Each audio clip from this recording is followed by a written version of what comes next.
могу больше. Кузя, надо сожрать и подавиться, Кузя! Вы что ж делаете-то? Да не могу я больше спать. Да вы сами посудите, сколько человек спать-то может? Тем более обед на дворе. Тихо, простите, простите у меня, родненький. Это же я во всем виноват. А вы тут совсем ни при чем. Прости, Варварочка, прости. Пеклушенька, петушок, прости. Что ж мы с тобой наделали-то, Кузенька? Своими руками счастье свое погубили. А ведь жили-то как? Хорошо ведь жили. Благодать. Станешь травку просить, музыка так из сердца и льется. Так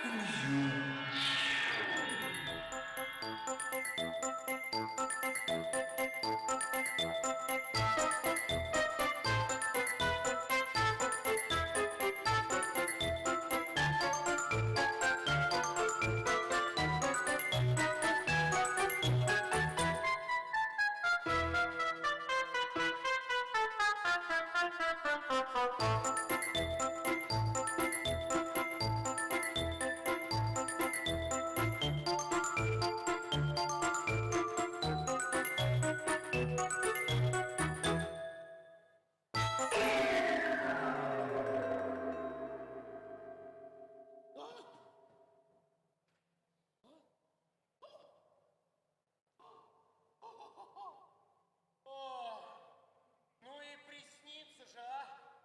Так, все, хватит спать. Работать пора.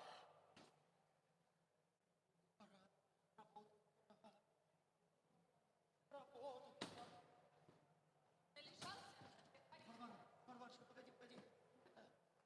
Ну-ка, это ущипни меня. Ау! Варвара! Варварочка! Иглуша! Нет, стоять. Так, скажи. Разговаривай! Все, Варварочка, все. Хватит спать, работать пора. А закончим покос, заготовим сен. Много. А осенью пшеницу берем, на ярмарку поедем. Еще одну корову, козу или лебедь. Ах, купим глядеть. Хорошо-то нам. Что еще для счастья надо?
patient. You need to be patient because the set needs to be, yeah, because right now, and we're gonna have another session, yeah? So please be patient for 2 until 3 minutes.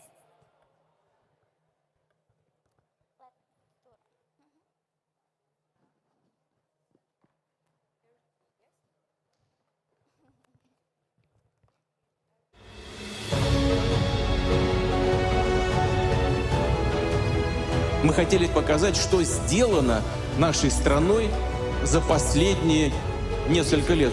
И нам есть чем гордиться. Меня Лёва зовут. Лёва, откуда ты? Из России. Нам всем вместе удалось создать особую атмосферу. Не уезжая из Москвы, посетить самый отдаленный уголок нашей большой страны. Всем хорошего дня и отличного настроения. Все, кто сюда приходят, говорят, что они придут сюда еще не один раз. У нас 4 детей в семье, мы приезжали с детьми всех возрастов, и все находили себе занятия и развлечения по интересам, по возрасту. Россия — это будущий мир. 8 месяцев прожили в такой атмосфере любви, гордости, восхищения.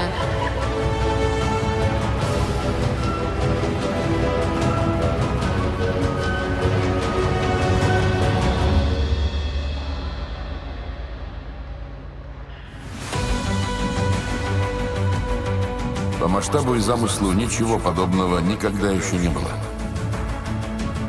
Наша огромная страна со всеми ее достижениями.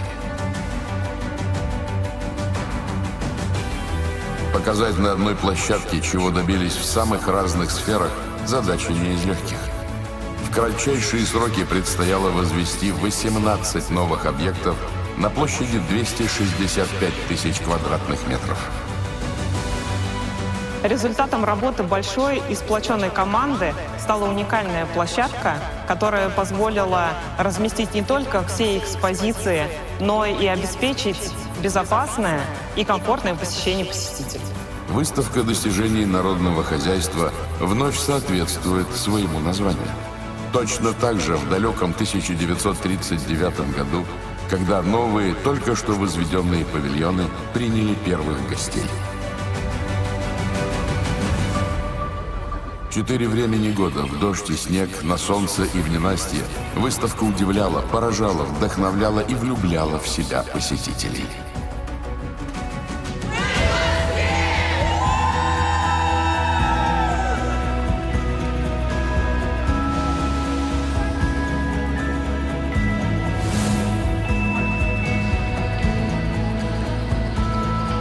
Символично, что именно 4 ноября, в День народного единства, на территории ВДНХ открыла свои двери выставка «Россия». В первый день масштабная культурная программа и, конечно, концерт. Самый большой в стране хор первых и певец-шаман поют в едином порыве.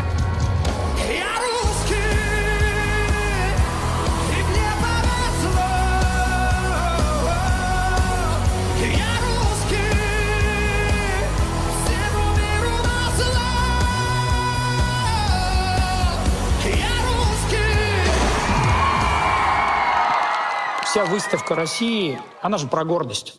Вот, на мой взгляд, вся выставка России, она описывается 2 словами, а точнее 2 чувствами. Это гордость и мечта. Очень знаковое место, очень красивое. Ну и внуков тоже привозим. Вот есть что им показать, рассказать, чем занять.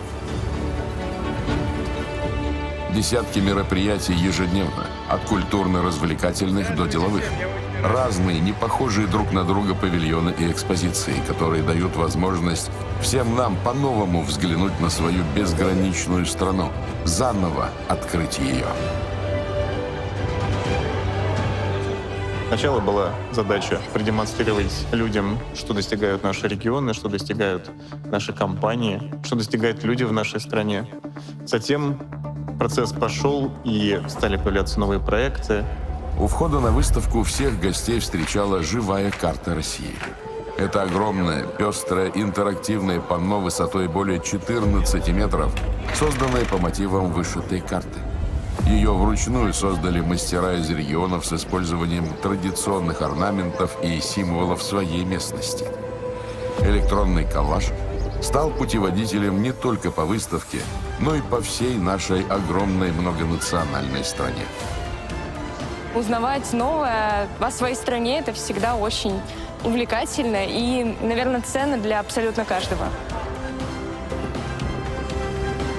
Сразу за главным входом в ВДНХ посетителей ждет галерея «Достижения России». Один из центральных объектов выставки – футуристический тоннель в форме коллайдера.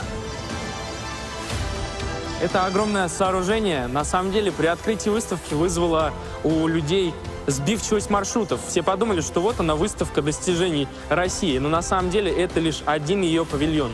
И здесь на протяжении всего этого огромного коллайдера, ускорителя частиц, или самое правильное название «Галерея достижений России», представлены наши достижения за последние 20 лет. Следом сердце выставки 75-й павильон с его уникальными стендами всех 89 регионов России. Я хотел попасть на эту выставку вот прям очень давно еще, как она открылась. Мы поставили себе цель обязательно ее посетить.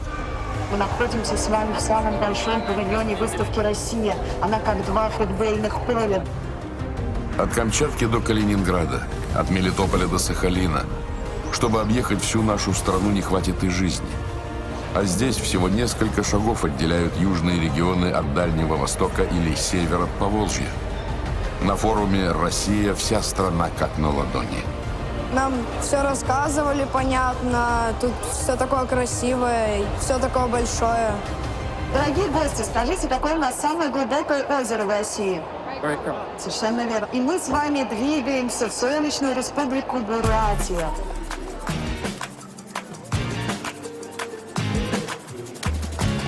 Более 18 миллионов посетителей, сердца которых бились в унисон.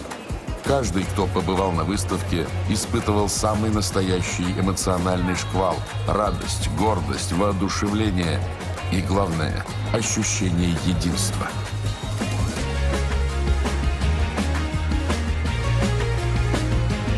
Именно в 75-м павильоне проводились Дни регионов. Каждый край нашей необъятной Родины рассказывал о своих достижениях, исторических особенностях и инновационных планах. Горжусь нашим народом. Это прекрасные, светлые, талантливые люди, мужественные люди. Калмыкия — это еще и место силы. От древних кочевников до современных беспилотников. Павильон нашего региона отражает его суть. Он был в виде космического корабля. И я думаю, это очень здорово, потому что наш регион действительно такой инновационный во многих сферах. Опыт, полученный Каримой на выставке «Россия», превзошел все ее ожидания. С багажом знаний она вернулась в родной город и сразу приступила к работе на юбилейных торжествах, посвященных 450-летию Уфы. Когда мне предложили, я прям не задумываясь согласилась, потому что я уже до этого была на выставке в качестве посетителя. Мне она безумно понравилась. Мне кажется, это на самом деле такое крутое место, в котором ты понимаешь, узнаешь, насколько Россия большая, насколько здесь много регионов. Нету другого отношения к Туле, по моему восприятию, как влюбленность и большая любовь.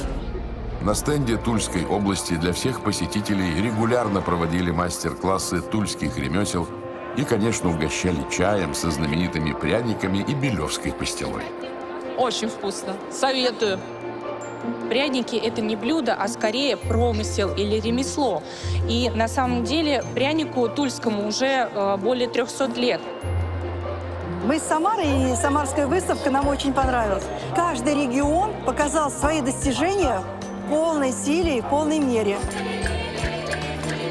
С первых дней работы форума «Россия» в 75-м павильоне открыл свои двери универмаг. Уникальное пространство, где каждый посетитель мог познакомиться с лучшими отечественными брендами, приобрести товары и изделия народных художественных промыслов со всех регионов страны. Мы, организаторы, вместе с регионами, каждый продукт, и я не побоюсь этого слова, мы каждый продукт отбирали вручную и только сердцем, потому что нам хотелось представить самое лучшее.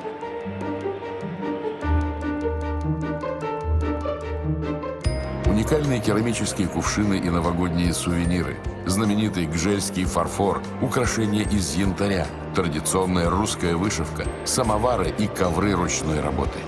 Ну, все красивое очень. Ну, хочу внукам какие-нибудь сувенирчики купить. Очень хороший универмаг. Ассортимент универмага постоянно менялся и пополнялся. Но главное, благодаря его работе удалось расширить географию продаж товаров из регионов, популяризировать народные промыслы, до этого не так хорошо известные широкой аудитории.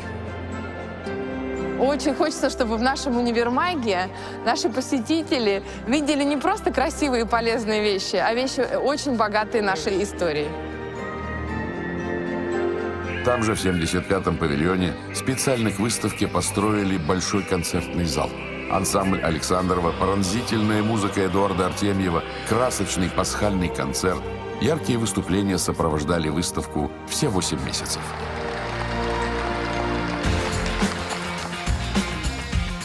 Помимо культурной территории, ВДНХ стала и центром деловой программы. В общей сложности на площадках выставки прошло более 800 деловых мероприятий. На выставке «Россия» мы провели деловую программу в уникальном формате. Впервые, наверное, каждый гражданин нашей страны мог стать непосредственным участником пленарных сессий, круглых столов с участием министров, вице-премьеров, лидеров российского рынка. Старт отраслевым дням на форуме дал председатель правительства Михаил Мишустин. Это очень живое событие с интерактивом, со зрелищными мероприятиями, с вовлечением посетителей в общение. Дни промышленности и финансов, культуры и спорта, экологии, туризма и других отраслей. Говорили и о ключевых достижениях и результатах развития отечественной промышленности. Такая устойчивость является результатом многолетней, кропотливой работы над созданием, по сути, новой промышленности вместо той, что пришла в упадок после развала Советского Союза. Залог успеху любого производства – сильная и здоровая нация. Во всей стране и в Москве уже вторая волна идет обновление оборудования. И это оборудование, конечно, должно быть максимально современным, максимально технологичным, максимально достигать уровня мирового здравоохранения. А кто собирается каким врачом стать? Отлично. А ты кем будешь? Вот это да, у нас... Я неврологом буду. Неврологом. Мне кажется, самое интересное вообще направление в целом, это, конечно, объем знаний, которые предъявляются сегодня, требования к терапевту, должен быть самый колоссальный. Но это интересно. Кроме 75-го на территории ВДНХ еще 20 павильонов. От просветительского комплекса, посвященного истории ядерной эпохи, до покорения космоса и гастрономического павильона российской кухни.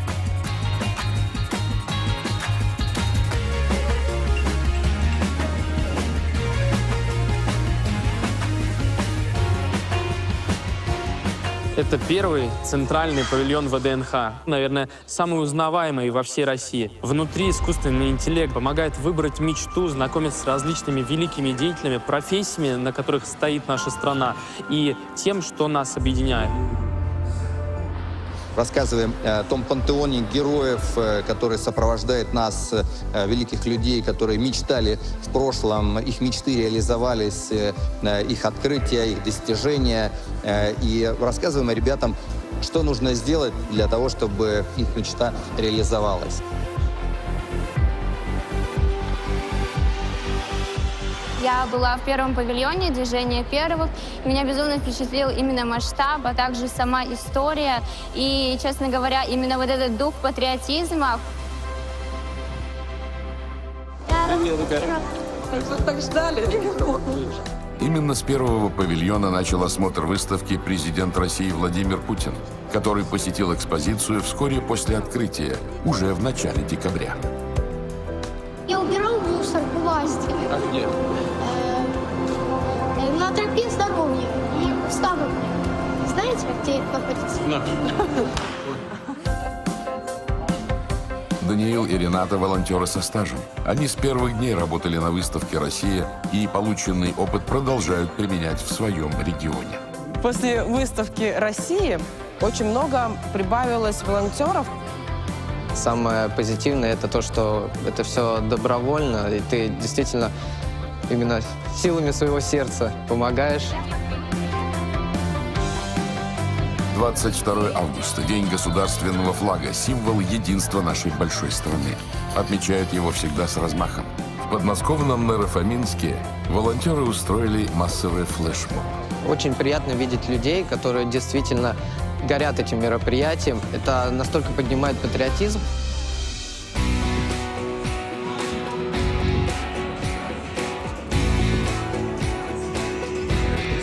Российский триколор гордо развивался и в Самаре. Здесь, на берегах Волги, свою волонтерскую деятельность еще в школе начал Алексей. Мы как помогали пожилым, в целом на улице что-то делали, допустим, заборчики красили, помогали с вывозом мусора. Такое искреннее, настоящее волонтерство. На форуме Алексей сначала трудился простым волонтером, но богатый опыт позволил ему быстро стать координатором нескольких мероприятий. Я применяю опыт, который я получил на ВДНХ, понял за это время, за работу с людьми, с огромным потоком людей. В Самарской области, в своем родном городе Безенчук, Алексей проводит большой велопробег, посвященный Дню флага. Здесь он сразу и ведущий, и организатор. Каждому человеку, каждому волонтеру, с которым я работал не только на выставке, но и здесь, в Самаре, в Безенчуке, эти люди сделали мою жизнь ярче, интереснее. Спасибо им огромное.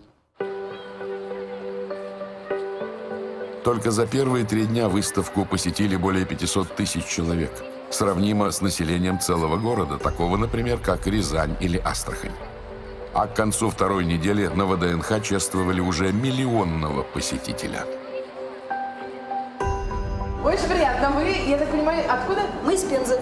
Итак, друзья, Светлана Павловна Сулейманова стала миллионным посетителем выставки «Россия». Мы вручаем ей сертификат. По нему вы получите 3 билета на балет «Щелкунчик» в Большом театре. Зимняя сказка была не только в Большом. Все посетители выставки России могли увидеть показ ледового шоу «Щелкунчик», где главные роли в спектакле исполнили олимпийские чемпионы. Сейчас, конечно, в такую жару сложно представить, что есть зима, но она была. И также была на выставке «Россия». В зимний период здесь сам проводил зимние спектакли «Щелкунчик».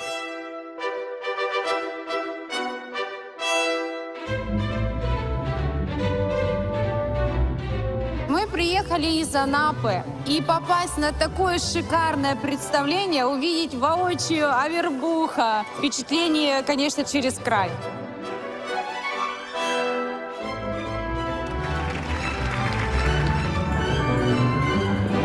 В декабре на выставке «Россия» был дан старт зимнему сезону. На главной аллее ВДНХ стартовал проект «Елки России». 90 елок. Это специально выращенные в питомниках голубые ели. Хотелось, чтобы елки эти не погибли, а потом были высажены в парке и украшали Москву и радовали еще долгие годы всех жителей столицы и гостей. И каждая елочка была украшена индивидуально, не просто шариками, а она украшена в своем стиле, в стиле региона, в стиле его народно-художественных промыслов. И каждая елочка позволяет поближе познакомиться с культурой этого региона. Знаете, то, что мы видели на этих елках, это такая огромная работа, которая была проделана внутри региона по осмыслению своего культурного кода, по наполнению его и пониманию, из чего вообще он складывается. А когда все это было собрано в одну аллею и зажглось, мы увидели на самом деле нашу страну. Раз, два, три, Яночка, гони!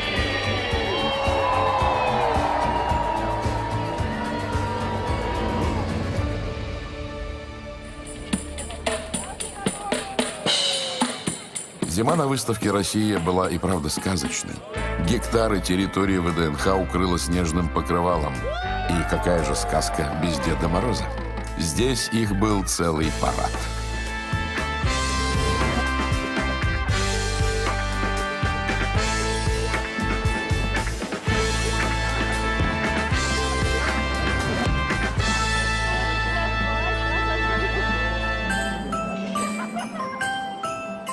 весь декабрь на ВДНХ наряжали елки и исполняли детские желания. В Новый год и в исполнение желаний верят все. Но это все-таки праздник, который в первую очередь посвящен нашим детям. Ребята из разных уголков страны прислали свои открытки с мечтами, и каждая дошла до адресата. Это та самая фантастическая елка желаний. Вот. И сейчас я буду в роли Снегурочки исполнять желания детей. Константин, Донецкая Народная Республика, город Мариуполь, 8 лет. Мечтает об интерактивном глобусе. Отлично. Я тебе его пришлю. Николай, Оренбургская область, город Оренбург, 11 лет. Мечтает побывать на киностудии. Организуем поход обязательно. Послание детей на шарах елки желаний прочитал и Владимир Путин. Ксения мечтает попробовать себя в роли ведущей новостей. Желание девочки Ксюши из Санкт-Петербурга вскоре осуществилось. Она приехала в Москву, посетила выставку «Россия» и прошла долгожданную стажировку как настоящая телеведущая. Здравствуйте. Да, Ксюша, привет. Ксюша, ну как у тебя проходит твоя стажировка в Останкино? Все супер. Я провела 2 подводки, получается, в виртуальной студии и в студии программы «Время». Мне очень понравилось. Я получила много опыта. И вообще я очень рада. До свидания. Спасибо вам. До свидания. Всего хорошего. Новый год на выставке «Россия» встречали по-особенному. Всей страной. Всеми 11-часовыми поясами, начиная от Камчатки и заканчивая Калининградом.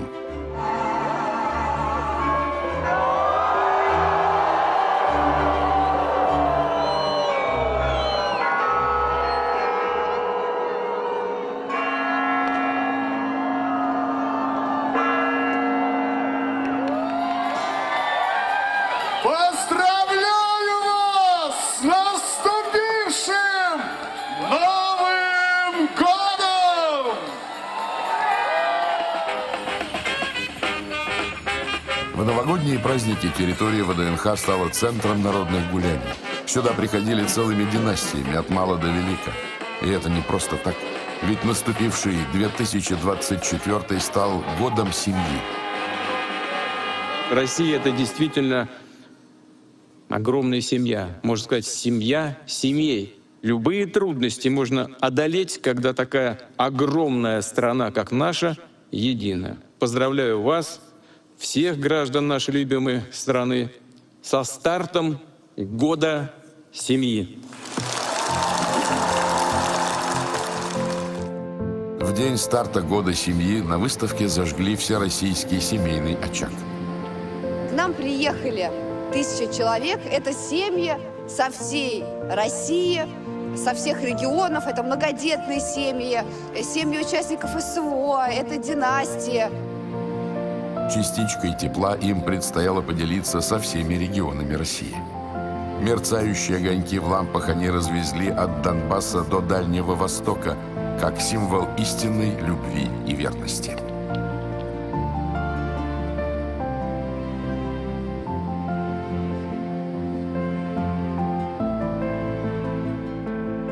Свой очаг достался и 2 студентам Московского авиационного института. Никита и Александра познакомились на лекции. Потом вместе пришли работать на выставку. Полюбили друг друга. Пожениться решили именно там, где связала их судьба. Так знаменательно, что Путин объявил о том, что год семьи в конце января, и для нас это стало очень символичным событием. И очень рада, что вы так сразу подхватили, так сказать, этот тренд, да. Со дня открытия на выставке «Россия» побывали более 120 иностранных делегаций из самых разных регионов – СНГ, Азии, Южной Америки, Европы, арабского мира. У нас здесь есть своя традиция на выставке. Тут нужно потереть пяточки. Пяточки, и тогда появится ребеночек. Все, решил.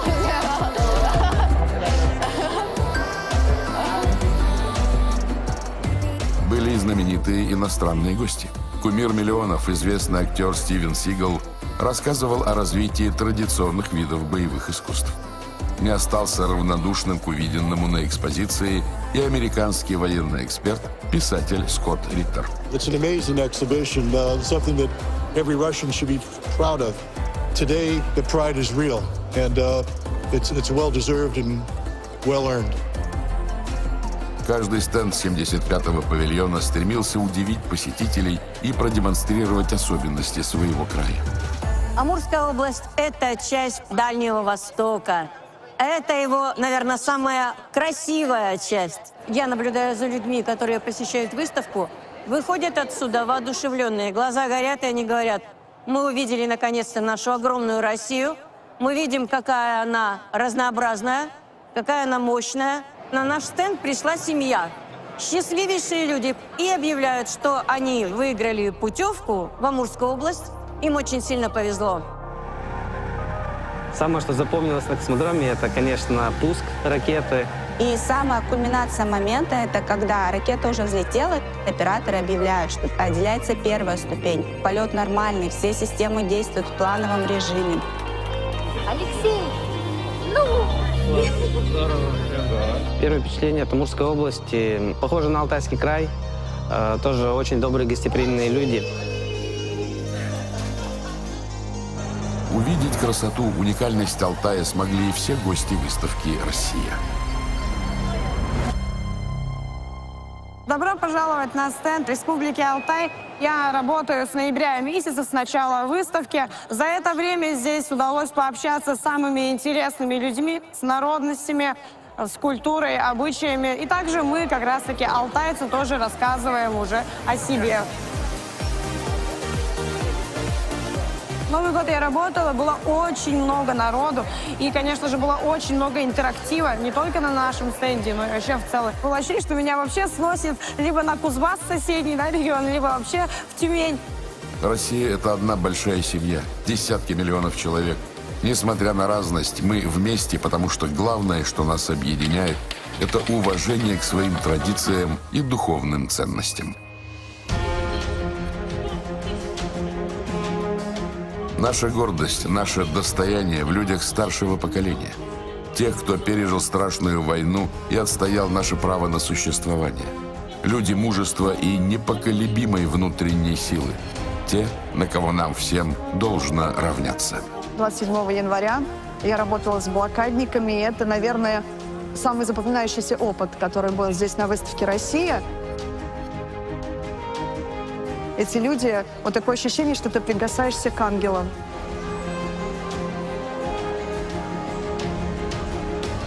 Февраля мы праздновали 81-ю годовщину со Дня Победы в Сталинградской битве. Мы напоминали гостям о том, что важно чтить свою историю, показывали медали, которые наши деды получали после Великой Отечественной войны. Чтобы рассказать о всех подвигах наших ветеранов, не хватит и жизни. Но важно продолжать говорить и, главное, передавать эту память следующим поколениям. Наша молодежь, наша гордость, наше будущее. Целеустремленная, образованная, неравнодушная. Если кудри меня зарисуют, попаду язык. Ребята, которые служат примером другим и всегда готовы протянуть руку помощи. От них зависит, какой будет Россия. То, что здесь представлено, было когда-то чьей-то мечтой. Я уверен, что если вы будете также целенаправленно, уверенно чувствовать себя, идти к своей цели, осуществлять свою мечту, у нас получится еще больше. Россия, любимая наша страна, могучая, великая слава, твое достояние все времена. Спасибо! Для нас это не просто слово, мы обязательно встретимся снова! Удачи вам! Наше сердце бьется весь наш жизненный путь. Научные исследования давно доказали, сердца людей, испытывающих сильные чувства друг к другу, могут начать биться в одном и том же ритме. Кажется, именно это случилось с сотнями молодых людей, которые на выставке «Россия» решили связать себя узами любви. В мае на ВДНХ в один день появилась сразу 151 новая семья. Так ярко и незабываемо на форуме прошел Всероссийский свадебный фестиваль. Пары со всей страны показали свои обряды и традиции бракосочетания. Всем желаем счастья и надеемся, что у нас оно тоже будет. Смотрим на каждую пару, удивляемся, какие все красивые. Владимир Владимирович Путин объявил на выставке «Россия» год семьи. И вот сегодня такой праздник. Даже говорить ничего не хочется, просто когда здесь находишься, чувствуешь, сколько счастья. Вот. И мы всей нашей дирекции, все организаторы желаем только одно молодоженам, чтобы вместе счастливы до конца. У нас там солнце, море, здесь с утра снег, холод. Я русская невеста, приехавшая с Сахалина, которая выходит замуж за татарина. Молодец. Молодожены приехали с самых разных уголков нашей страны. В качестве нарядов они выбрали национальные костюмы как дань уважения своему региону и традициям.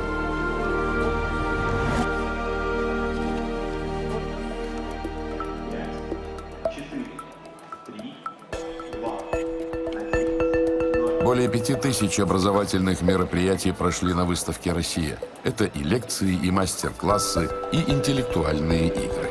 Финал «Что, где, когда» знание проходит на выставке «Россия». Здесь собрано все то, чем гордится наша страна. Вы тоже национальная гордость. Вы лучшие из лучших. Итак, внимание, правильный ответ на вопрос номер 53.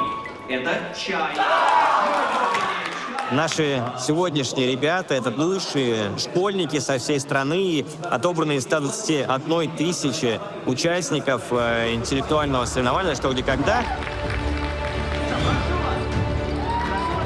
Для молодых людей очень важно разговаривать с людьми, которые являются для них примером. В рамках лекции «Общество знания» перед молодежью, подрастающим поколением выступают самые лучшие управленцы нашей страны. Министры, вице-премьеры, ученые, спортсмены — это те люди, которые рассказывают про себя и про свою жизнь. Каждый из нас должен быть сильным, а если мы все будем вместе сильными, то будет сильной наша страна. Она и есть, собственно, сильная, и она сейчас проявляет свою силу. Никогда не забывайте, что нужно сочетать две вещи. Служение отчизне, родине, своему народу, какой бы должности вы ни были. И второй момент — видеть человека.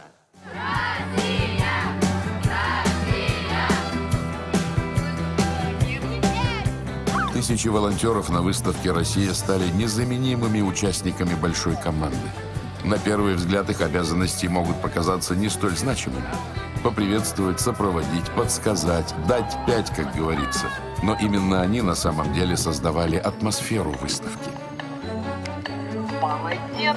Всем хорошего дня, хорошего настроения! Дай 5 и будешь сиять. Встали вот сюда вот перед камерой, а вы можете в качестве оператора. Мы приглашаем гостей выставки, чтобы они попробовали себя в роли ведущего или кинооператора, или создаем какие-то композиции, если их пришло несколько человек, и сами их фотографируем на их же телефоны. Посмотрите, что получилось. Я серебряный волонтер.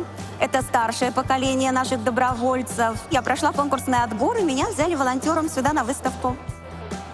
Помимо волонтеров на выставке работали квалифицированные гиды, проводники смыслов.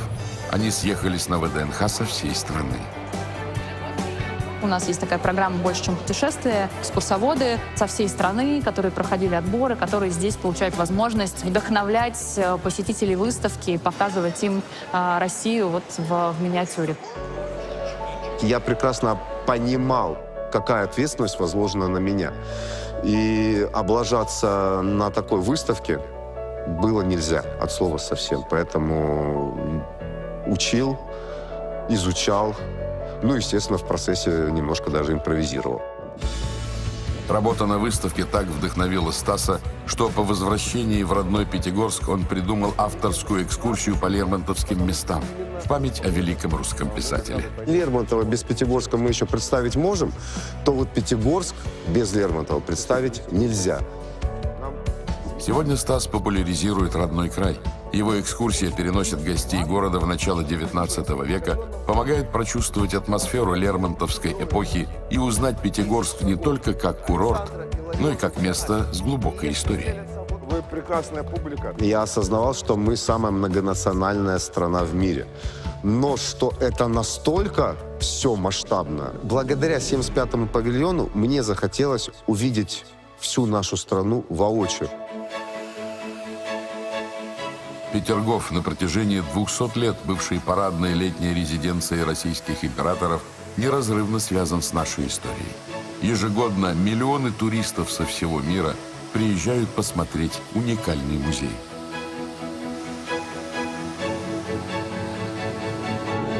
Софья родом из Петербурга. После завершения выставки «Россия» она вернулась домой с накопленным опытом и новыми знаниями, и все летние месяцы работала в Петергофе. В самом центре у нас находится фонтан, Самсон, разбирающий пасть львов. Не зря же нас на выставке называли проводниками смыслов. Нам сначала эти смыслы преподносили, обучали, и мы транслируем этот смысл на публику.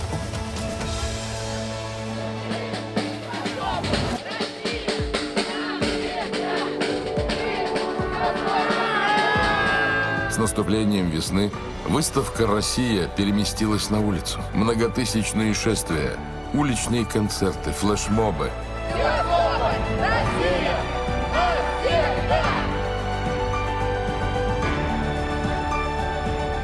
Март – особый месяц нашей новейшей истории. Ровно 10 лет назад референдум разделил историю Крымского полуострова на «до» и «после». В марте 2014-го Крым и Севастополь вернулись домой, в родную гавань, навсегда став частью России. Я была 18 марта 2014 года в Севастополе, и это непередаваемая атмосфера, которая царила в городе, дух единения, радости. Международная выставка «Россия» стала и одной из главных площадок Москвы в День космонавтики.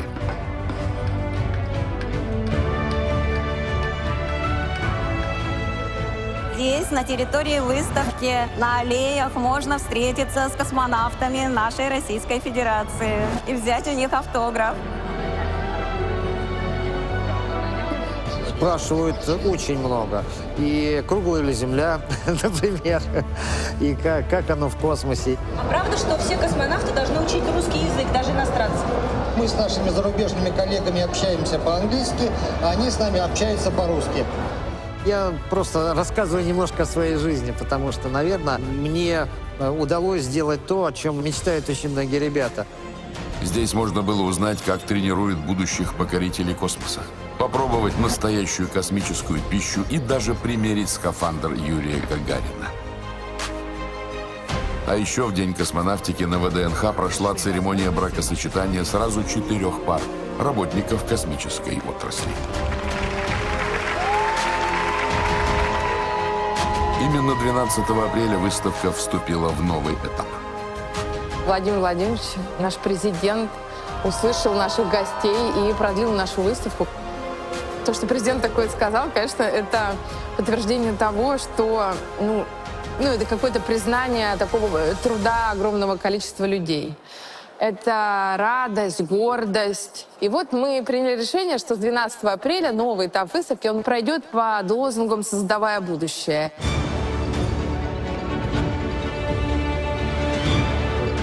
С наступлением мая на ВДНХ пришел праздник весны и труда. 5000 человек. Масштабное шествие. Главный лозунг «Май. Труд крут».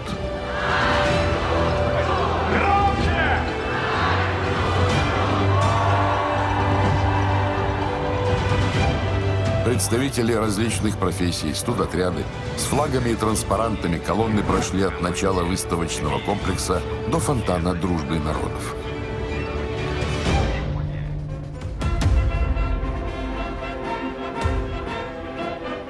9 мая – один из наших главных праздников – День Великой Победы. Память о подвиге всей страны бережно хранят, передают от поколения к поколению. В честь Дня Победы на выставке «Россия» торжественная линейка и шествие. У многих были слезы на глазах, и у меня от этого пошли мурашки. Самое большое впечатление, что память о великом подвиге народ хранит. Настоящие герои нашего государства, которые сегодня отстаивают интересы России на передовой. Спустя 80 лет, по примеру дедов и прадедов, бойцы СВО сражаются за Родину. Они особые посетители на выставке. В бою получил ранение и на данный момент нахожусь здесь на лечении. Вот, то есть появилась возможность ездить вот на такую прекрасную выставку. Видно, что Россия процветает, что у нас достаточно много хороших ученых подрастающего поколения. У меня были различные группы на выставке. Проводила экскурсии для участников специальной военной операции. Для них мои экскурсии, знаете, это было как форма реабилитации. После экскурсии у них горели глаза. Это видели все, было видно невооруженным глазом, потому что они испытывали гордость за величие нашей страны. Вера Бирская – посол гостеприимства Калужской области. Ее призвание – вдохновлять людей на путешествия по России. Параллельно выставке я училась, смотрела то, что нужно уже здесь организовывать так, как там. И вот эта проекция с выставки перенеслась уже сюда. В родном городе Жукове Вера теперь водит авторскую экскурсию, рассказывая об истории и нюансах приготовления исконно русского угощения калача.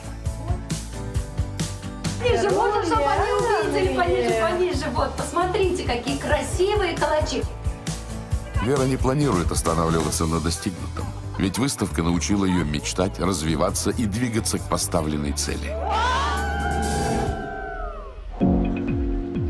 Павильон «Атом» – самый крупный в России просветительский комплекс, посвященный развитию атомной промышленности страны.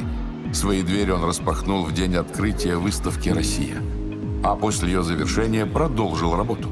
На 7 этажах, 3 из которых скрыты под землей, вся история отрасли, долгое время считавшаяся засекреченной. Общая площадь павильона – более 25 тысяч квадратных метров. Экспозиция рассказывает об истории и современных достижениях отечественной атомной энергетики. Можно спуститься в бункер и узнать тайну создания первой советской ядерной бомбы, рассмотреть, как выглядит атомная электростанция, побывать в настоящей рубке ледокола и увидеть, как работает реактор.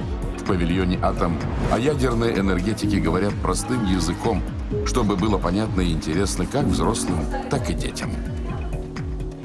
Без науки, без технологий мы не сможем обеспечить свой собственный суверенитет, в том числе и экономический, и технологический.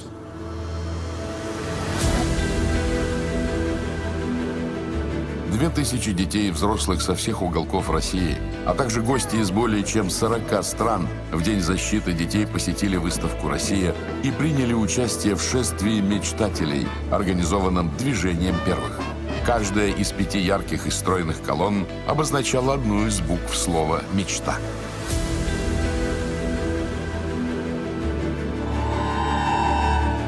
С самого начала выставки, с 4 ноября, собираем ваши мечты, детские мечты.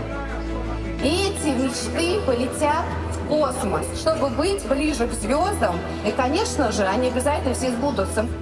Мечты двигают нас вперед. Поэтому все, что вы будете мечтать, все будет сбываться. Главное, не забывать и верить в свою мечту. Все желания отправили на Международную космическую станцию. В специальной капсуле в космос полетели почти 900 тысяч сокровенных мечтаний. Первая идея о том, что мы должны поместить ее в специальную капсулу и благодаря космосу отправить на пилотируемом корабле непосредственно на орбиту, дополнилась нашим большим проектом, связанным с тем, что из каждого региона России участник движения по итогам конкурсной среды смог попасть 15 августа на Байконур.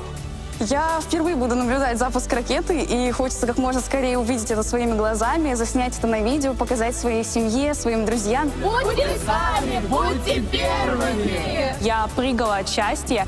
Я никогда не думала, что смогу увидеть запуск ракеты.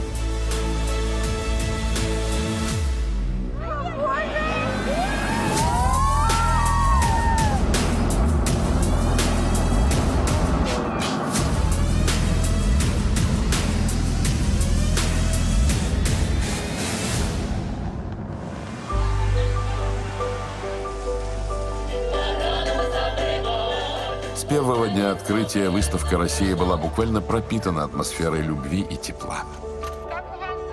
Не случайно символ выставки – огромное сердце, которое соединяет судьбы миллионов людей. Здесь сделали специально такое сердце, потому что выставка постоянно меняется. И поскольку приходит летний период, конечно же, лето у нас очень хорошо ассоциируется с цветами.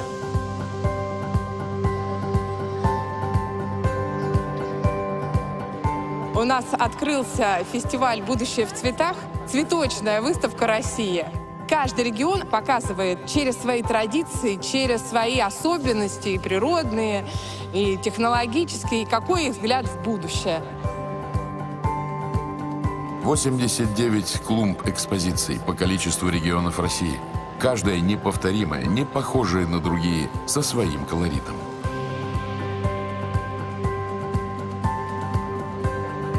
Основным элементом нашей экспозиции является скульптура горянки. Она так и называется «Приглашение». Она установлена сейчас в городе Карачаевск при слиянии рек Кубани и Теберды на развилке дорог, где проходит дорога в горнолыжный курорт Домбай.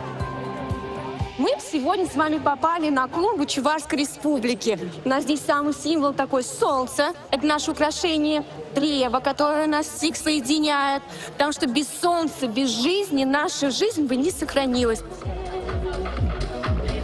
Молодые люди на выставке регулярно устраивали масштабные флешмобы на улице и в павильонах.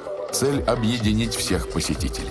Сделать так, чтобы гости почувствовали себя частью чего-то большого. Ручки выше! Молодцы! «О спорт, ты мир» – известный девиз, как никогда актуален и для выставки «Россия». Марафоны, тренировки, соревнования проводились здесь регулярно. Участниками спортивной программы стали более 100 тысяч человек. А в самой массовой зарядке приняли участие почти 6 тысяч. Всем привет, дорогие друзья, как дела? Я знаю, что многие занимаются спортом, но все начинается с зарядки. Руки на пояс, никому не мешаем и начинаем делать в другую сторону. Просто берите в руку платочек, ручки вверх, вдох, вниз, выдох. С утра встал, сделал зарядку. Это возможность познать свое тело. И даже когда не очень хочется это делать, но заставив себя, ты по-другому себя ощущаешь. Еще зимой на выставке открылась аллея славы, посвященная именитым российским спортсменам. На всеобщее обозрение выставили медали наших олимпийских чемпионов. Прекрасная идея, задумка было сделать аллею славы. Я с большим удовольствием отдала сюда все свои 7 золотых олимпийских Навсегда. медалей. Ничего себе. Да, и я знаю, что очень большое количество людей приходит сюда посмотреть, знаете, в какой-то степени прикоснуться. Кто увидит эти медали, кто поймет, что мы не только сограждане, но все мы большая, разноликая нация победителей, я надеюсь, будет готов применить свои усилия, упорство к тому, чтобы Россия стала еще сильнее, еще победоноснее. Вот чего они у нас дома делают, эти медали? Страна в нас вкладывала, и благодаря этому мы реализовали сами себя в наших видах спорта, которые дали нам путевку в жизнь. Вспомнили на ВДНХ и яркую советскую традицию – шествие спортсменов и физкультурников. В масштабном спортивном параде приняли участие бегуны, гимнасты, боксеры, пловцы, самбисты, футболисты и даже киберспортсмены. Это важно для всей нашей страны, и мы надеемся, что, как 105 лет назад, в следующем году мы это сделаем на Красной площади все вместе. Парады физкультурников проходили в нашей стране более 30 лет, вплоть до 1954 года. Сегодня незаслуженно забытую традицию решили возобновить. Это правда объединяет, сближает. Тем самым мы всему миру в очередной раз доказываем, что мы спортивная держава, очень сильно, и нас не победить.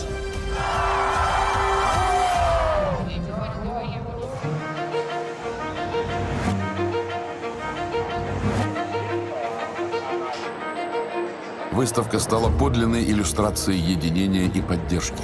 Потому что Россия – это одна большая семья, где каждый готов подставить плечо ближнему. Города у линии боевого соприкосновения, регионы приграничья – Донецк, Луганск, Запорожье, Херсонщина, Курск и Белгород. Сердца жителей всей России сейчас с ними. Мы раздаем сердечки, на обороте которых можно написать свои пожелания, послания Белгороду, а также пожертвовать от 1 рубля помощи. Каждый частичку своего сердца был готов подарить белгородцам.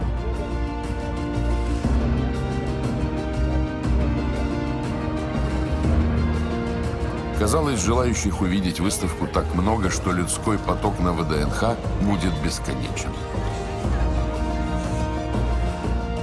А сегодня у нас 18-миллионный посетитель. Им стала Елизавета из Владимира. И вся вот эта дружная семья поедет в Омскую область. Лиза, ты сегодня победительница. Спасибо.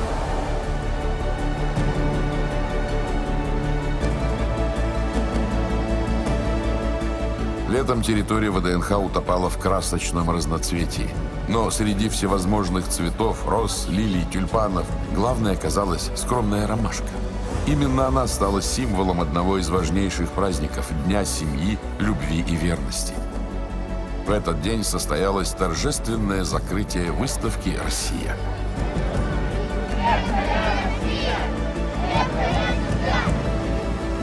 248 дней. Ровно столько продолжалось путешествие по выставке «Россия».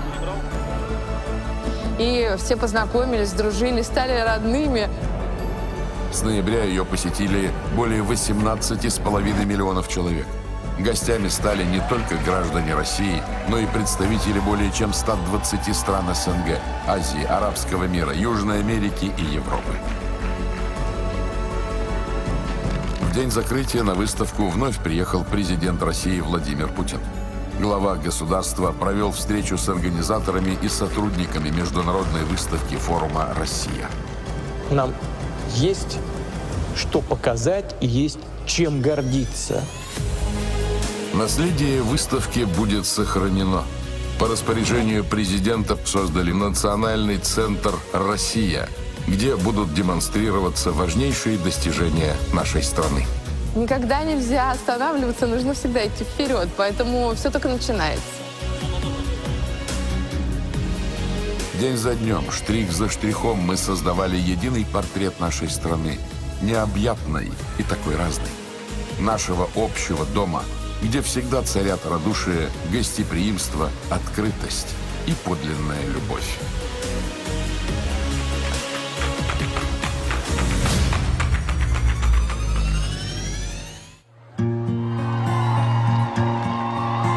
Сердце я не предам, знаю я все отдам, чтобы жила моя Россия, чтобы жила моя Россия.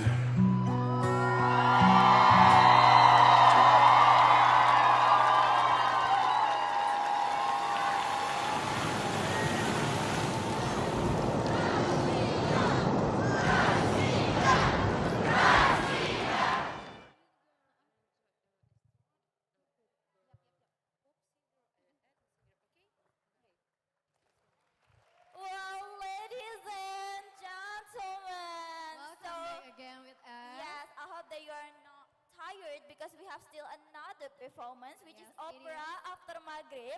So before, like as previous, we already watched the performance of Kuzma Magic Dreams, which is presented by the Rajan Regional Drama Theater. And also video that presents on the screen is a My Country, My Russia, which is a compelling documentary produced by Arti and authored by Ekaterina Kitaitseva and Dmitry Krustalev. Because it was getting close to prayer time, we will now take a break for coffee and prayer. The program will resume promptly at 6:30 p.m. Please return to the auditorium by 6:30 p.m. for our next agenda. So, see you next because we will have an opera performance.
place for education since 1949.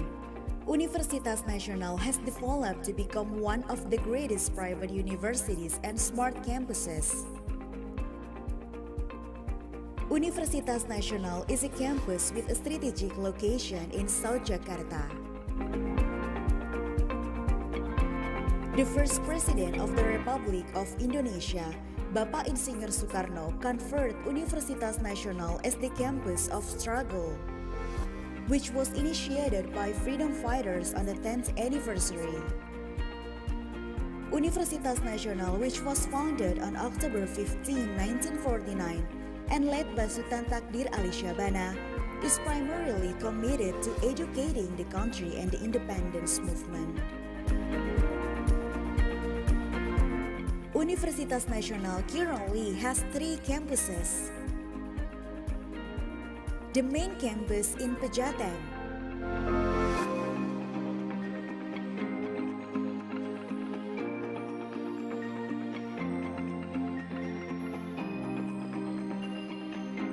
the main campus of laboratory in Bambu Kuning, and Menara Universitas Nasional. There are 9 faculties with 23 undergraduate study programs, 6 master's degree programs, 1 doctoral study program, and 2 study programs for professional education.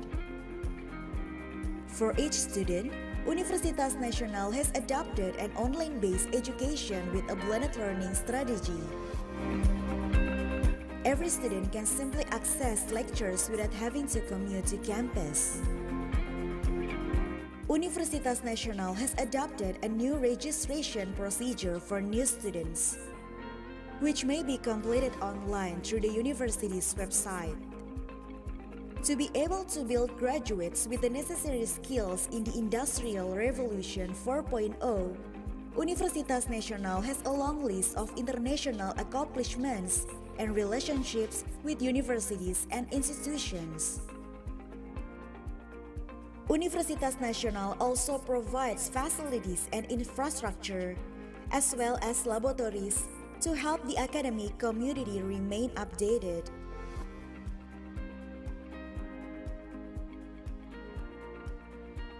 Universitas Nasional offers a wide range of student activities, as well as student successes at the regional, national, and worldwide levels.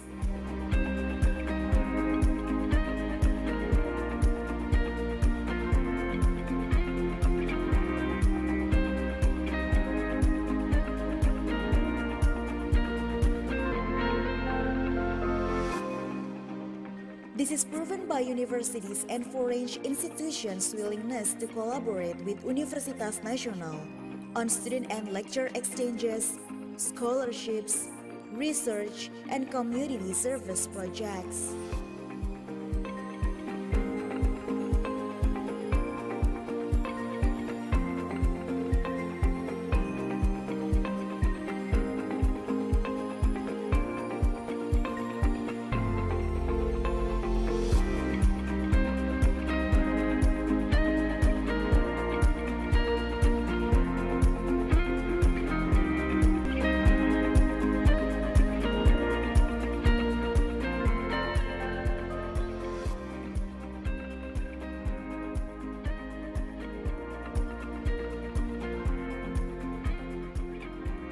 In addition, creating competition for Universitas Nasional graduates to have high competitiveness and be able to compete with worldwide graduates will increase the opportunity for competition, as well as strengthening entrepreneurial competitiveness by organizing competition for Universitas Nasional graduates, so that they may compete with global graduates on both a national and international level.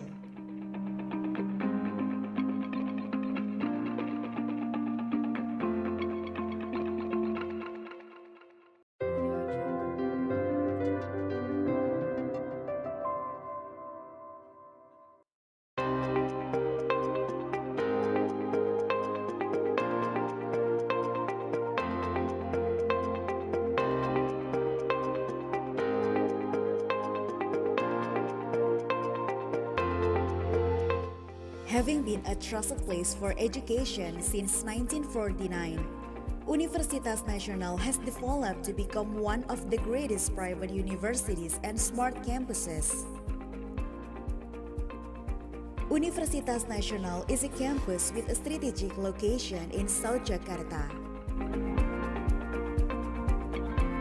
The first president of the Republic of Indonesia, Bapak Insinyur Soekarno, conferred Universitas Nasional as the campus of struggle, which was initiated by freedom fighters on the 10th anniversary. Universitas Nasional, which was founded on October 15, 1949, and led by Sultan Takdir Ali Syabana, is primarily committed to educating the country and the independence movement. Universitas Nasional currently has 3 campuses. The main campus in Pejaten,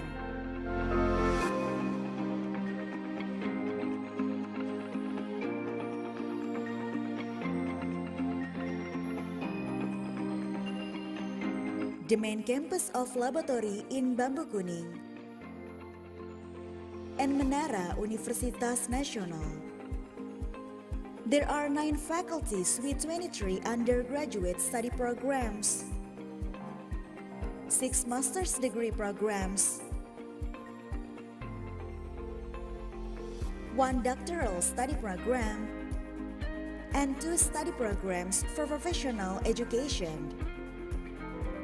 For each student, Universitas Nasional has adopted an online-based education with a blended learning strategy. Every student can simply access lectures without having to commute to campus. Universitas Nasional has adopted a new registration procedure for new students, which may be completed online through the university's website. To be able to build graduates with the necessary skills in the Industrial Revolution 4.0, Universitas Nasional has a long list of international accomplishments and relationships with universities and institutions. Universitas Nasional also provides facilities and infrastructure, as well as laboratories, to help the academic community remain updated.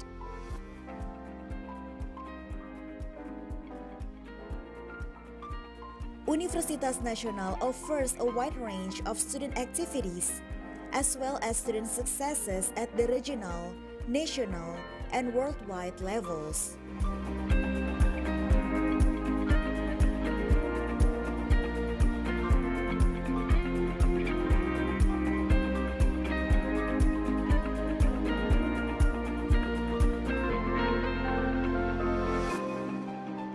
This is proven by universities and foreign institutions' willingness to collaborate with Universitas Nasional on student and lecture exchanges, scholarships, research, and community service projects.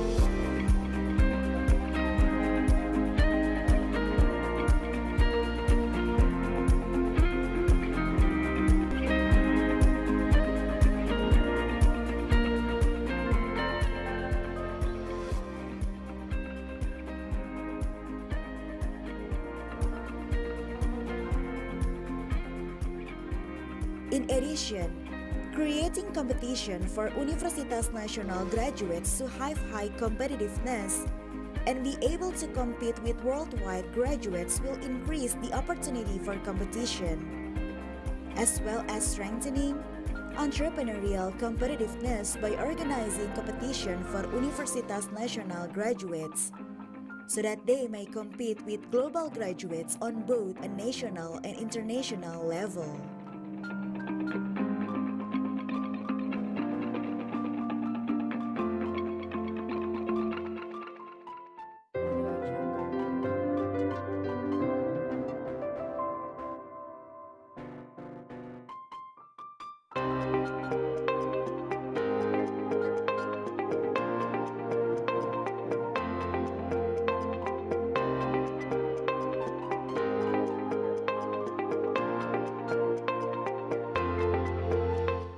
Having been a trusted place for education since 1949, Universitas Nasional has developed to become one of the greatest private universities and smart campuses.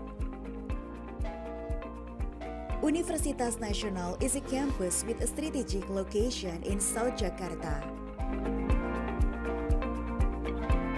The first president of the Republic of Indonesia, Bapak Insinyur Soekarno, conferred Universitas Nasional as the campus of struggle, which was initiated by freedom fighters on the 10th anniversary. Universitas Nasional, which was founded on October 15, 1949, and led by Sultan Takdir Ali Syabana, is primarily committed to educating the country and the independence movement. Universitas Nasional currently has 3 campuses. The main campus in Pejaten,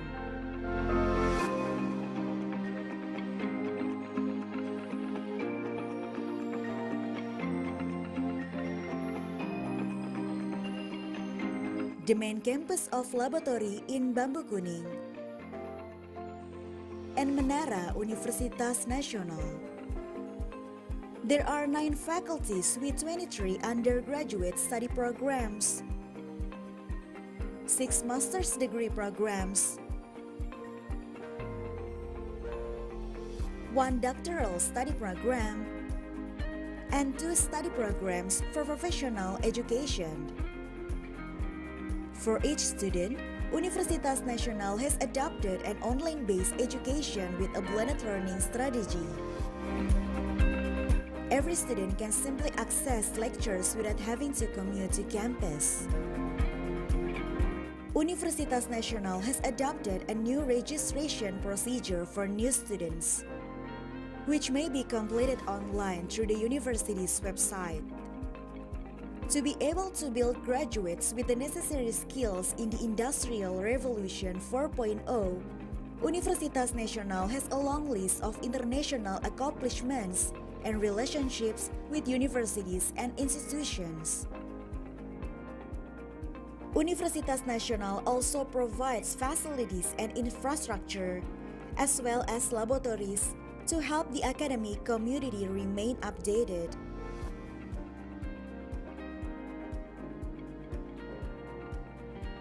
Universitas Nasional offers a wide range of student activities, as well as student successes at the regional, national, and worldwide levels.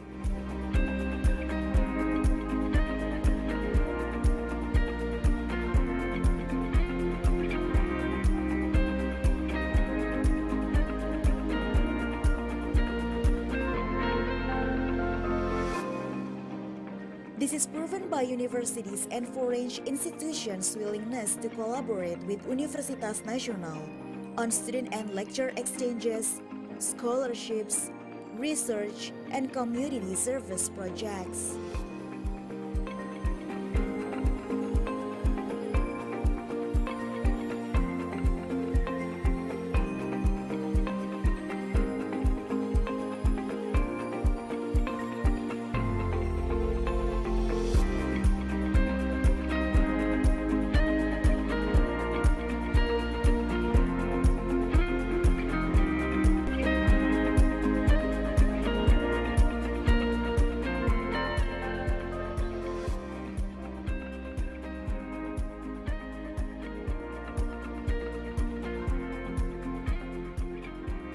In addition, creating competition for Universitas Nasional graduates to have high competitiveness and be able to compete with worldwide graduates will increase the opportunity for competition, as well as strengthening entrepreneurial competitiveness by organizing competition for Universitas Nasional graduates, so that they may compete with global graduates on both a national and international level.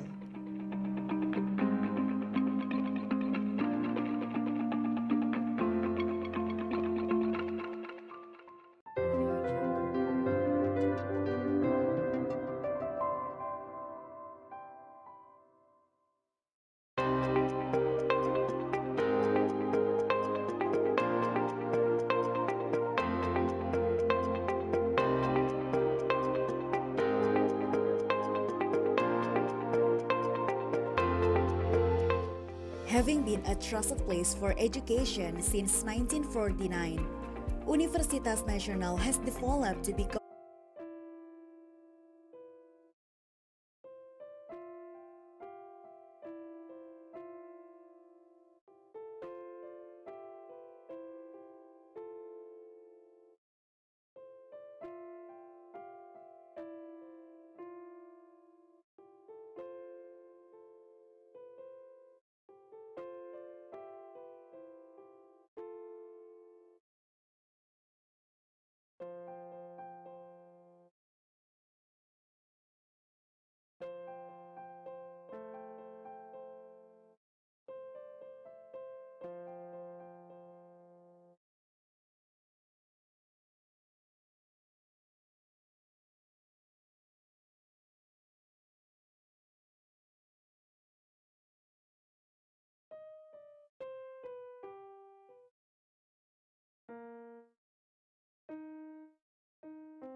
Раз, два. Раз, два.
A word about the Russian heart will resound around the world.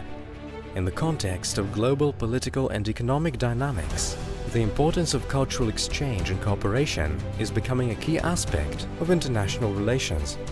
The project, A Word About the Russian Heart, is aimed at obliterating negative stereotypes about Russia and presenting the country from a new and broader perspective. The project has already opened the Russian heart in China and India, and very soon cities in Indonesia, Vietnam and Thailand will be filled with love from Russia. And this is just the beginning. Given the shift in the development vector and Russia's friendship with the BRICS countries as well as the Global South, the project sets a new bar and continues to evolve.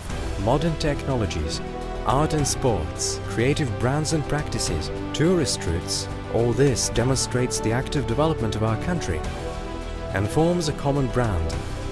Russia. Project figures in 2024. Over 50,000 spectators. Over 1,000 participants. Media coverage of about 20 million. The figures will double in 2025. A Word About the Russian Heart is a new brand of Russia abroad. Let's shape it together.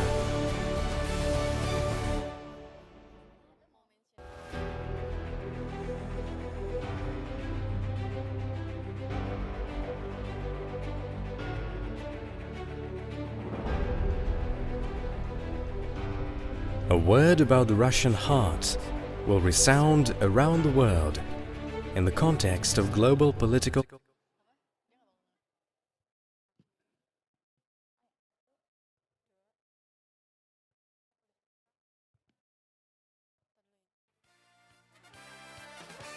Welcome back, everyone, to the event, The Word About Russian Heart, the Republic of Indonesia. Welcome back, everyone. You may please be seated on your seat because we have another performance and a massive performance that we will have to wait. So we hope you are now fully energized to continue with our next agenda. Now, as the evening continues, we are honored to present a very special performance, a concert program by the State Chamber Musical Theater, St. Petersburg Opera. The State Chamber Musical Theater St. Petersburg Opera was established in 1987 and it's well known in Russia and also abroad. The artistic director and founder of the theater is the People's Artist of the Russian Federation, Yuri Isakovich Alexandrov, who is a director of international renown and has staged production at the most prestigious venues, Arena di Verona, Metropolitan Opera, La Scala, Bolshoi, and Mariinsky Theaters. In recent years, the theater performances have been successfully held in France, Greece, Serbia, Finland, Latvia, Poland, Azerbaijan, Kazakhstan, Egypt, Turkey, Uzbekistan, Tajikistan, United Emirates Arab, and also China. So without any further ado, please enjoy this massive performance!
Once again, we express our deepest gratitude to the artists of the St. Petersburg Opera for their talent and creativity.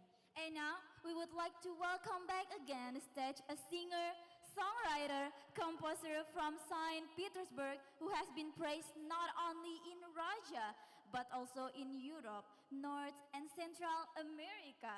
A girl who sings in 12 languages with her angelic voice, she awakens a sublime feelings that inspire inner breath. So without any further ado, please welcome Elmira Terkulova.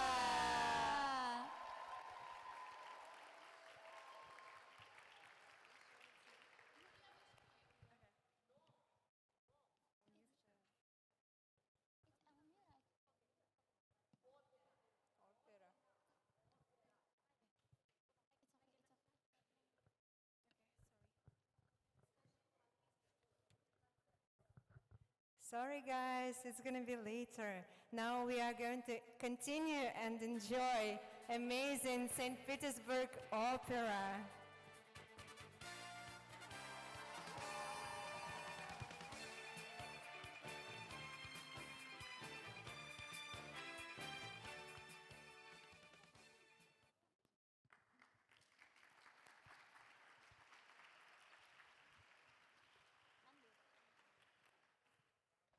This opera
Thank you so much, Miss Victoria Martemianova, for your great performance.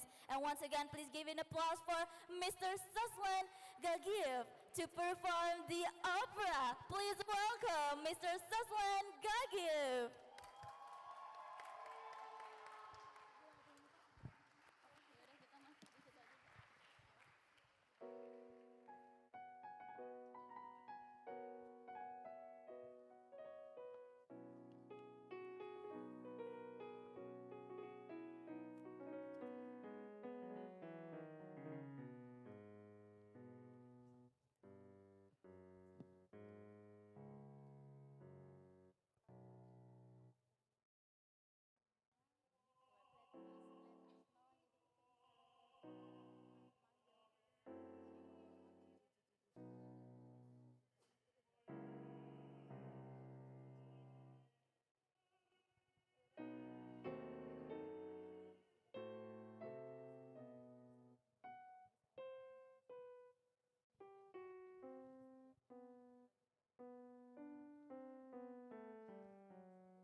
Once again, please give an applause for this massive performance from the St. Petersburg Opera for the talent and creativity.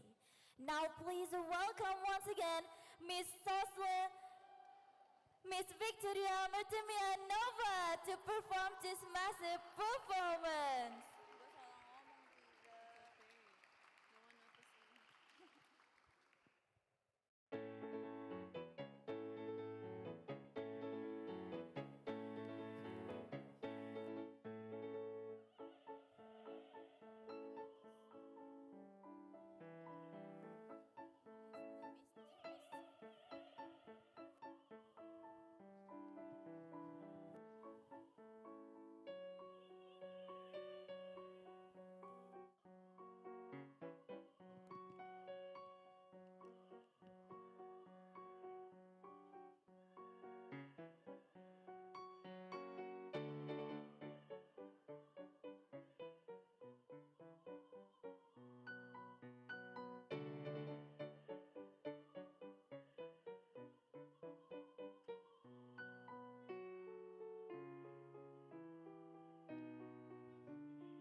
What a massive performance from Miss Victoria Nova. Give a big round of applause, everyone.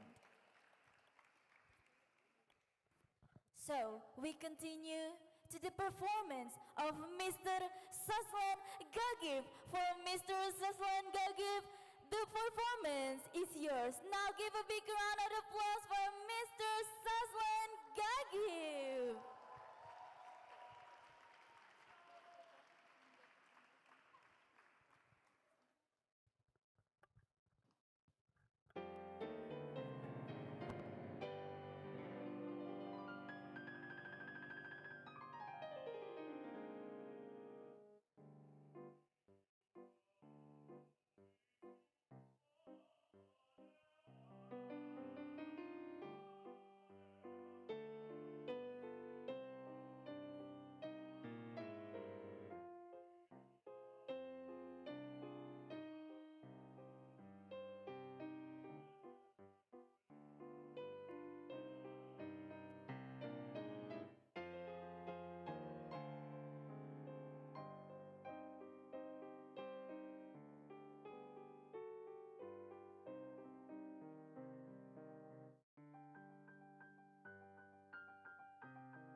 Now, to continue the opera, please welcome Miss Victoria Martinianova to perform together with Mr. Saslan Gagib. Now enjoy the show, everyone.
Turns out the combination of both two, the singer and the opera, is such a massive performance.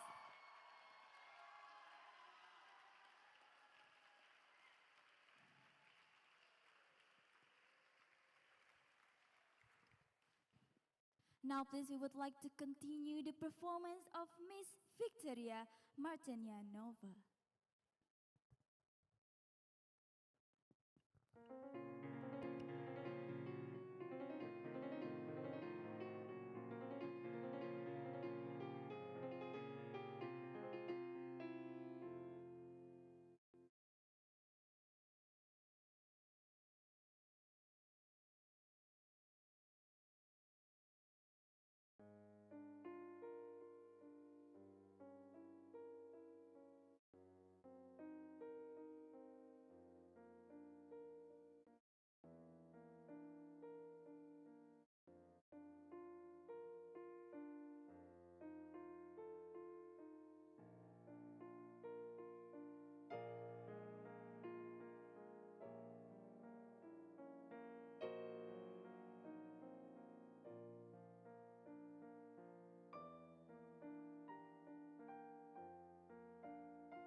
a massive performance for Miss Victoria Martinianova. That was a massive performance and super duper incredible. The voice is so angelic. And now, let's begin the performance from Mr. Saslan Gagiv to perform the opera.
Massive performance from Mr.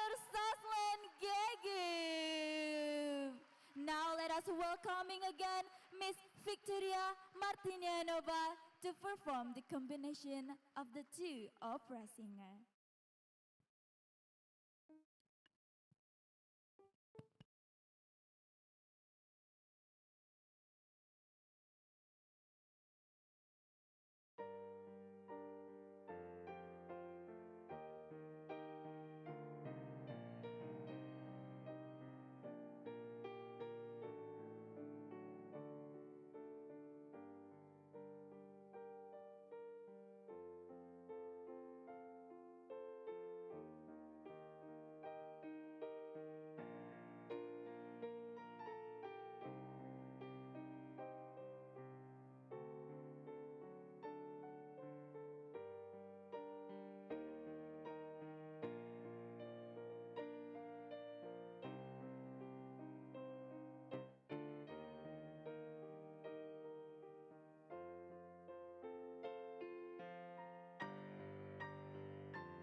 Once again, we express our deepest gratitude to the artists of the St. Petersburg Opera for their talent and creativity. Please give a big round of applause to the combination of the singer of the opera.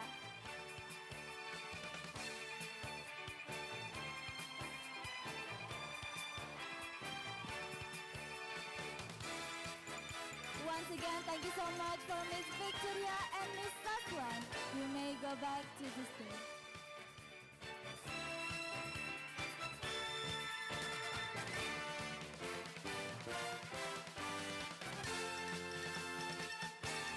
Thank you so much, Miss Victoria and Mr. Alan, for a very great performance. And now, without any further ado, please, we would like to welcome back the singer, songwriter, composer from the St. Petersburg, who has been praised not only in Russia, but also in Europe, North and Central America. A girl who sings in 12 languages with her angelic voice, she awakens certain feelings that inspire and engrave.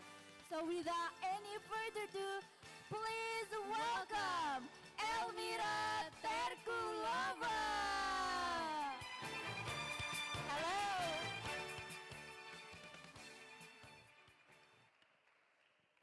So we just had an amazing concert from great opera singers from my city. Let's give them applause again, please.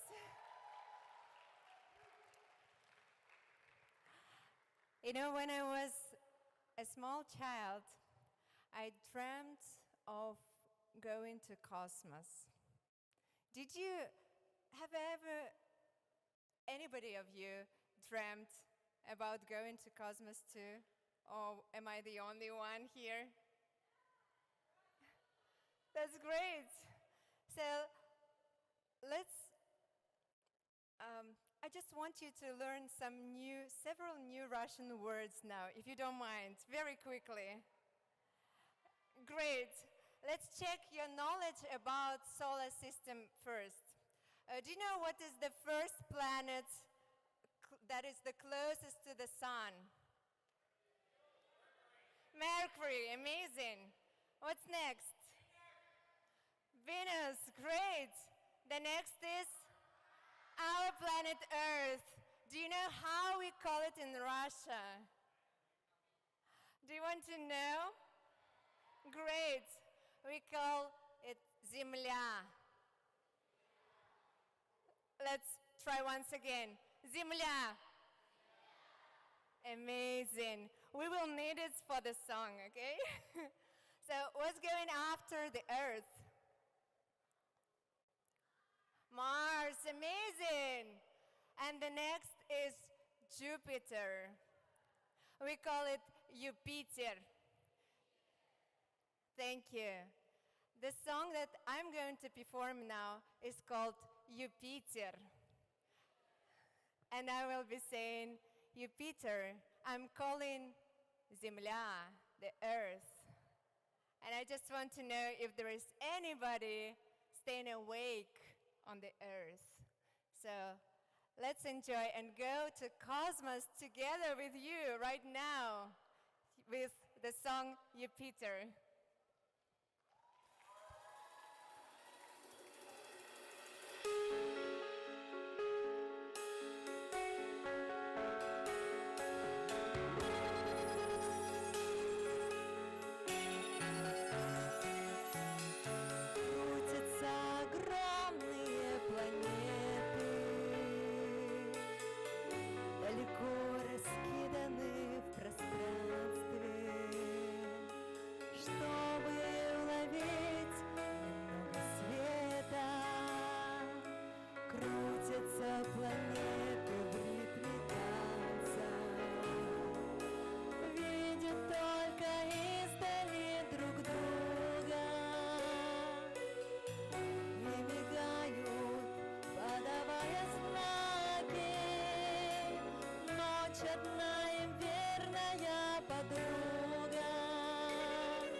Merci.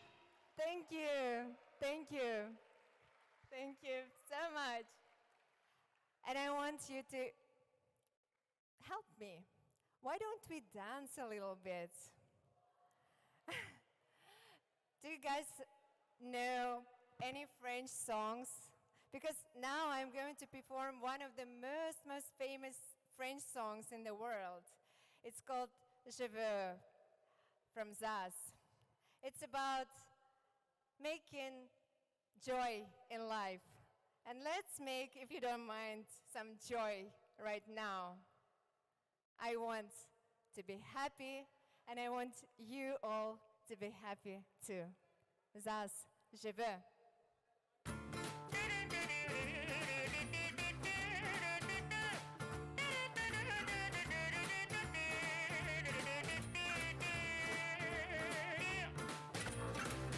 Donne-moi un tutoriste, je ne veux pas des bijoux de chez Chanel, je ne veux pas, donne-moi une limousine, je ferai quoi, offre-moi de personnel, je ferai quoi, manoir à Neuchâtel, c'est pas pour moi, offre-moi le Tour Eiffel, je ferai quoi,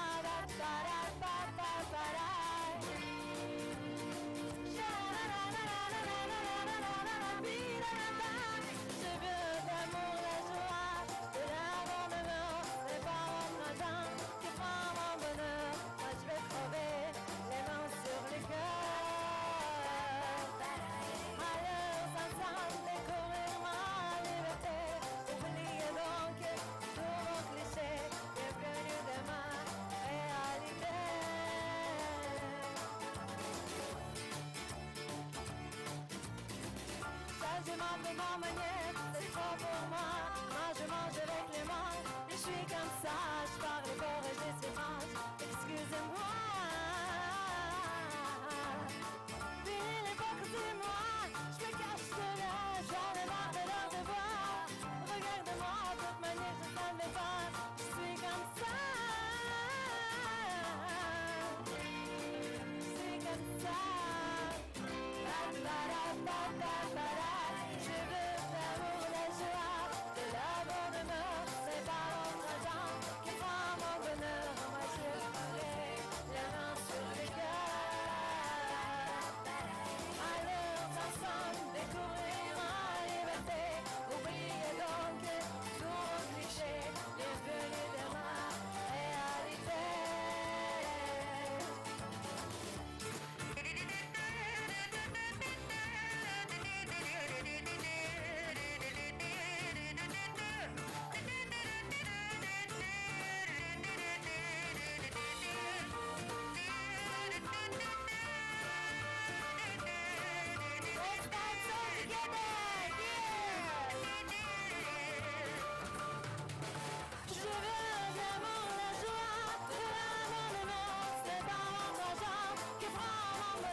Thank you! What a massive performance from Miss Elmira. We are dancing and singing along together. Yeah, I hope that we can meet again and be having fun together in this cultural event. So, we are coming to the end of this memorable evening. But once again, we still have another performance, which is the folklore motifs of Russia, together with ethno singer Runia from Tula region. Это Rania will present a series of musical conversation with an interactive program for learning Russian language and tradition. So without any further ado, please enjoy the show! Give applause for me, Irina.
Education, Jakarta.